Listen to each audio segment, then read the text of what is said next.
आज जंतर मंतर पर वक्फ बोर्ड के खिलाफ जो बिल आया है उसको लेकर तमाम मुसलमान इकट्ठा हुए हैं। आइए देखते हैं किसने क्या बयान दिया। चलिए। मुसलमानों से मस्जिदों को छीनना, दरगाहों को छीनना, कब्रिस्तानों को छीनना। अगर आप अंग्रेजों का रास्ता चुनना चाहते हैं तो समझ लीजिए कि आपका अंजाम भी वही होगा जो अंग्रेजों का अंजाम हुआ था। देश के अंदर लोगों को चैन से नहीं रहने देना चाहते हैं। वक्फ बिल वापस लो। कि मस्जिद और मंदिर के नाम पर आवाम हमेशा लड़ते रहे। हमारे घरों में बिल्डोजर चल रहे हैं, मस्जिदों और मदरसों में बिल्डोजर चल रहे हैं, और अब ये वक्फ एक्ट के जरिए से भारत के दस्तूर पर, संविधान पर बिल्डोजर चलाया जा रहा है। सिर्फ समाज में द्वेष फैलाना है, इस कानून का हम विरोध करते हैं। लेकिन इस बिल को हम लोग अपना बस रहते कभी पास नहीं होने देंगे, ये हम आपको यकीन और भरोसा दिलाते हैं। ये बस इनफ, बहुत हो गया। तो कुर्बानी देने के लिए हमें तैयार होना चाहिए। कि नरेंद्र मोदी की हुकूमत वक्फ बिल को लाकर कानून बनाने की जो कोशिशें कर रही है, उनका मकसद एक ही है कि इस मुल्क में अमन को ख़राब किया जाए। वज़ीर आज़म का मकसद एक ही है कि मस्जिद और मंदिर के नाम पर आवाम हमेशा लड़ते रहे, और उस बिल का मकसद ये नहीं है कि वक्फ की जायदादों को मजबूत किया जाए या उनकी हिफाजत की जाए। आप खुद अंदाज़ा लगाइए कि हिंदू धर्म के एक बहुत बड़े ज्यूरिस्ट हैं B.K. मुखर्जी की किताब में लिखा गया कि हिंदू धर्म में बाय कस्टम, बाय यूसेज वो मंदिर की जायदाद बन सकती है। तो नरेंद्र मोदी वक्फ बाय यूज़र को इस तरह से ख़त्म कर रहे हैं कि अगर कोई डिस्प्यूट होगा या गवर्नमेंट प्रॉपर्टी होगी तो वक्फ बाय यूज़र नहीं रहेगा। नरेंद्र मोदी आजकल भारत के हमारे फजीलतुल शेख बने हुए हैं और ये बता रहे हैं कि अगर कोई मुसलमान होता है तो उसको 5 साल तक वो वक्फ को नहीं दे सकता है। ये कहाँ से इनको मालूम हुआ? कौन से फिक़्ह ये की किताब में लिखा गया? तो इनका मकसद एक ही है कि भारत के मुसलमानों से उनकी सियासी और मजहबी शनाख्त को छीन लिया जाए। मैं आपको बता रहा हूं कि इस बिल का मकसद मुसलमानों से मस्जिदों को छीनना, दरगाहों को छीनना, कब्रिस्तानों को छीनना, इवैक्यू प्रॉपर्टीज को छीन लेना, ये मकसद नरेंद्र मोदी की हुकूमत का है। और हम कॉशन कर रहे हैं चंद्रबाबू नायडू को, हमारे पासवान साहब को और नीतीश कुमार को, याद रखिए दुनिया जब तक कायम रहेगी, अगर आप इस वक्त नाजुक वक्त में इस बिल की तायीद करेंगे तो आपको मुसलमान कभी नहीं माफ करेगा। हमारा देश अगर चलेगा तो संविधान के अनुसार चलेगा। हमारा देश अगर चलेगा तो भारत और हिंदुस्तान की वो पुरानी संस्कृति जिसमें हम अमन, चैन और भाईचारा को तवज्जो देते हैं, उस आदर्शों पर चलेगा। और आज हम सब समाज में मिलजुल कर शांति में जीना चाहते हैं, अमन के साथ, भाईचारे के साथ, सद्भावना के साथ जीना चाहते हैं। हम सभी के धर्मों ने सिखाया है कि धर्म का अगर पालन करना है तो औरों के धर्म को भी सम्मान करना पड़ेगा। ये है हमारे धर्म की सीख कि कोई भी इंसान हो, अगर उसको एक अच्छा इंसान बनना है तो दूसरे के प्रति भी उसके मन में श्रद्धा और उसके मन में सम्मान होना चाहिए। लेकिन आज इस पुरानी संस्कृति के विपरीत डॉक्टर बाबा साहब भीमराव अंबेडकर की दी हुई संविधान के विपरीत वर्तमान सरकार काम कर रही है।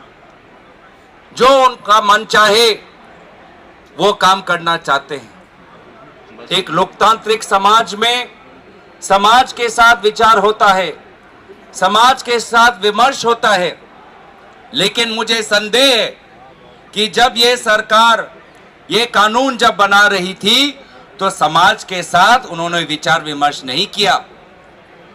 बार बार हम कमेटी से बाहर निकलकर देश को बताते थे मीडिया के द्वारा कि कमेटी के अंदर किस प्रकार से संविधान के साथ नाइंसाफी हो रही है, पार्लियामेंट की मर्यादा के साथ नाइंसाफी हो रही है, पार्लियामेंट के नियमों के साथ नाइंसाफी हो रही है। हमने बार बार ये उठाया और इसीलिए इस कानून जिसका उद्देश्य सिर्फ समाज में द्वेष फैलाना है, इस कानून का हम विरोध करते हैं। तासुर ये दिया जा रहा है कि ये मुसलमानों का मामला है, हालांकि सच्चाई ये है कि ये मुसलमानों का मामला नहीं है। सिर्फ मुसलमानों का तो है ही है, लेकिन सिर्फ मुसलमानों का नहीं है, बल्कि ये मुल्क के दस्तूर का मामला है।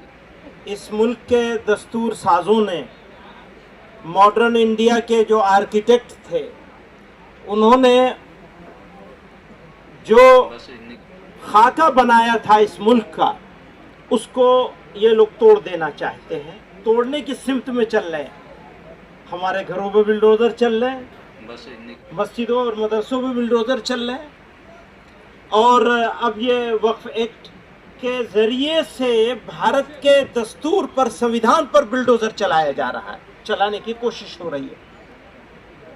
तो मैं इसकी मुखालिफत तो हर हाल में करनी है, लेकिन आगे का लाए अमल क्या होगा, आगे कैसे किया जाएगा, इसको ये लड़ाई कैसे लड़ी जाएगी। तो जैसा कि सब लोगों ने कहा कि ये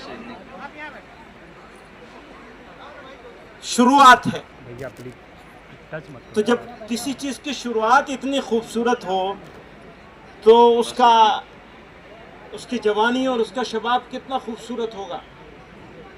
मुझे हमारे सिख समाज के जिम्मेदार, मैं उनको मुबारकबाद देना चाहता हूं, और यकीनन ये लड़ाई सब लोगों की है, और अगर इस लड़ाई को अकेले अकेले लड़ा जाएगा तो हो सकता है थोड़ी दिन के लिए वो जीत जाए। लेकिन एक बात का यकीन है, मैं अपने मुसलमानों से और फिक्रमंद सिटीजन से, भारत के जो लोग चिंता में है कि ये भारत जा क्या कहाँ रहा है, बनाया क्या जा रहा है, ये जो मेजोरिटोरियन स्टेट बनाने की कोशिश हो रही है, इसका बेहतरीन जवाब है जो इन्होंने कहा है कि यह अक़लियतों की अक्सरियत का मुल्क है, और हमें नहीं जमा होना है, बल्कि हमें अपने साथ और भी सबको जमा करना है। एक बात यह है। दूसरी बात यह है, हर लड़ाई के लिए कुर्बानी की जरूरत होती है। आप लड़ाई लड़ेंगे और आराम से बैठे रहेंगे, काम नहीं होगा। और जो बात उन्होंने कही, इन्होंने कही कि बस इनफ, बहुत हो गया, तो कुर्बानी देने के लिए हमें तैयार होना चाहिए। मैं मेहमानों का वक्त नहीं लूँगा, मैं तो अंदर का आदमी हूँ, मेहमान नहीं हूँ। बहुत सारे मेहमान यहाँ मौजूद हैं, तो मैं एक शेर पे अपनी बात ख़त्म करना चाहता हूँ। ये आगे का अज़्म है हमारा। थोड़ी तकलीफ़ें रसन, कलीम आजिज़ मरहूम ने कहा था, थोड़ी तकलीफ़ें रसन फिर थोड़ी सी तकलीफ़ेदार। रसन कहते हैं जेल को। तो अब सिर्फ सड़क से काम नहीं चलेगा, थोड़ी तकलीफ़ें रसन फिर थोड़ी सी तकलीफ़ेदार, उसके बाद है दोस्तों आराम ही आराम है।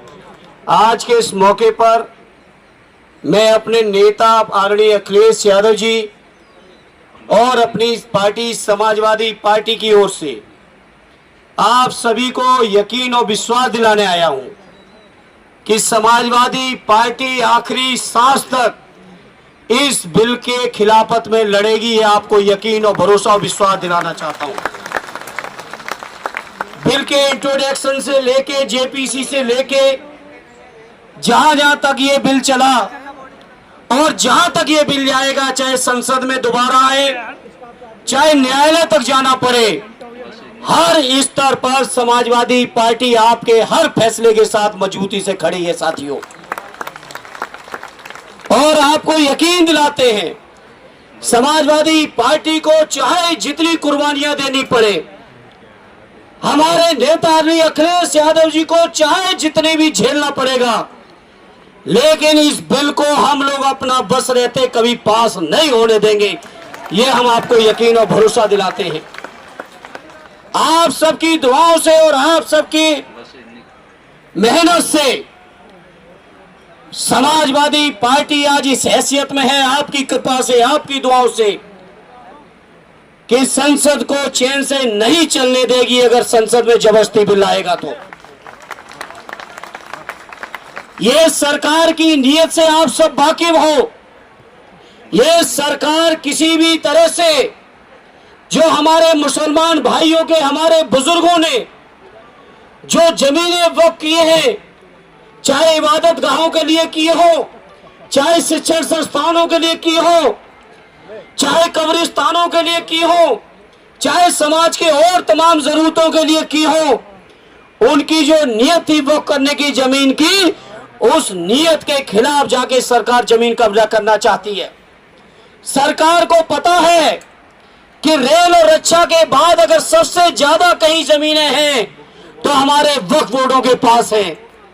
ये बीजेपी के लोग जो देश के अंदर नफरत फैला रहे